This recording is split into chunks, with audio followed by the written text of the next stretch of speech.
सियासत की सुगंधित सेज पर एक ही पार्टी के सांसद और विधायक आमने सामने आ जाएं और पार्टी का शीर्ष नेतृत्व होठों पर मौन का महावर लगाकर बैठ जाए तो भविष्य की राजनीति में रार की विकराल दुर्गंध आने ही लगती है। नमस्कार, मैं हूं केशव तिवारी और आप देख रहे हैं विशाल खबर।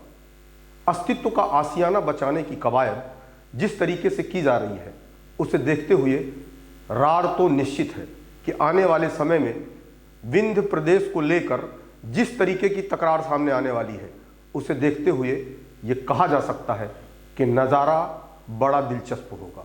मैहर के भाजपा विधायक विंध्य प्रदेश की बात बड़े तर्क के साथ करते हैं। वे कहते हैं कि भाजपा के अटल बिहारी वाजपेयी भी छोटे छोटे राज्यों का सपना देखा करते थे। राष्ट्रीय स्वयंसेवक संघ भी मध्य प्रदेश के अंदर 3 प्रांत बनाकर काम कर रहा है, मध्य भारत, मालवा और महाकौशल का जो क्षेत्रफल होता है उसकी भी एक निर्धारित सीमा होती है। कोई 2-3 जिले का, 4 जिले का कोई राज्य बनता है क्या? जो प्रैक्टिकल नहीं है, जो विषय है, काल्पनिक विषय है, तो उस पर बातचीत क्या किया जाए?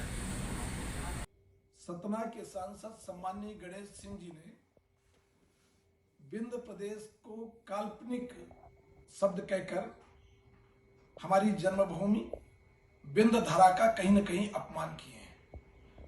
विंध्य प्रदेश पहले था, विंध्य प्रदेश आगे भी रहेगा। आप जैसे 4 बार के निर्वाचित सांसद जो विंध्य के लोगों ने बनाया, इस तरह आपका बोलना कहीं न कहीं विंध्य के आम जन का अपमान है। और विंध्य प्रदेश हर हाल में बनेगा, इसलिए कि हमारे संघ की भी परिकल्पना में है महाकौशल प्रांत। ये 2-4 जिले की बात आप कहां से सोच लिए, कैसे सोच लिए? आप तो बड़े समझदार बुद्धिजीवी सांसद हैं, ये आपके दिमाग में आया कहां से? 4 जिले की जो आप बात कर रहे हैं, ये कहां से बातें आ रही है? विंध्य प्रदेश था, बुंदेलखंड और विंध्य मिलकर विंध्य प्रदेश बना। जब परसीमन होगा, जब बंटवारा होगा, तो परसीमन में पता चल जाएगा कौन कहां जुड़ेगा, कौन कहां कटेगा। आप जैसे लोगों के कारण ही विंध्य का विकास आज भी कहीं न कहीं उपेक्षित है। विंध्य हमारा, यदि संघ के दृष्टिकोण से देखा जाए तो मध्य प्रदेश के अंदर 3 राज्यों की संभावना दिखाई देती है। ऐसे में सतना के सांसद गणेश सिंह का यह कहना कि 4 जिलों को मिलाकर कहीं कोई राज्य बनता है, यह काल्पनिक बातें हैं, इनका कोई महत्व नहीं है। नारायण त्रिपाठी यह भी कहते हैं कि आजादी के बाद विंध्य प्रदेश था, छल और कपट पूर्वक विंध्य प्रदेश का विलय मध्य प्रदेश में करा लिया गया, जिसके बाद से विंध्य का विकास रुक गया। अगर पूरे प्रदेश के हिसाब से विकास का तुलनात्मक अध्ययन किया जाए तो इसमें कोई दो मत नहीं है कि मध्य भारत मालवा के मुकाबले विंध्य क्षेत्र के साथ पक्षपात हुआ है। अगर शिक्षा की बात की जाए तो विंध्य क्षेत्र के अंदर एक भी राष्ट्रीय स्तर के शैक्षणिक संस्थान नहीं है, चाहे वह IIT हो या IIM। अगर चिकित्सा सुविधा की बात करें तो विंध्य क्षेत्र के अधिकांश लोग या तो नागपुर जाते हैं या उन्हें बनारस, दिल्ली, मुंबई का रुख करना पड़ता है। इतना ही नहीं, विंध्य क्षेत्र के अंदर बेरोजगारी भी इस कदर पसरी हुई है कि इस क्षेत्र के लोग महानगरों में जाकर मेहनत और मजदूरी करते हैं। रोजगार की भी कोई मुकम्मल व्यवस्था नहीं है। इतना ही नहीं, विंध्य क्षेत्र के पास आज तक चाक चौबंद अपनी बुनियादी सुविधाएं भी नहीं है।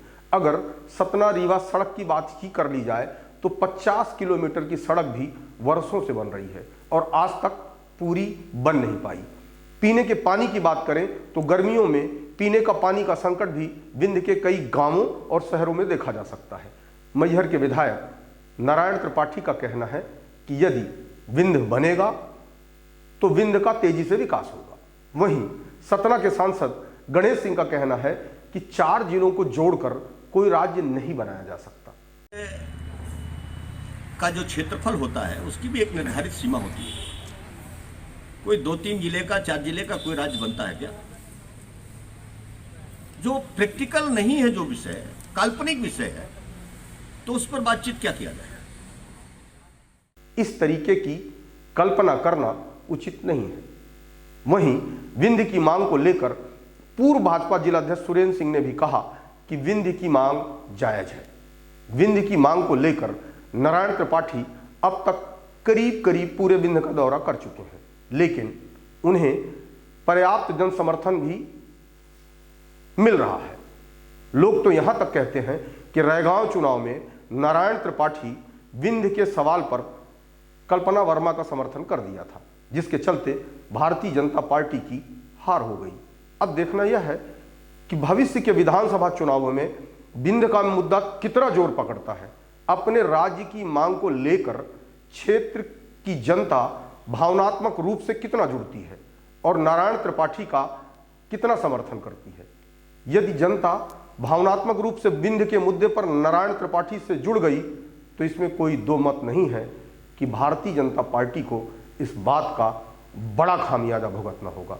हालांकि ऐसे तमाम सवाल भविष्य के गर्त में हैं, लेकिन पूरी तरह से विंध्य के मुद्दे को एक सांस में खारिज नहीं किया जा सकता।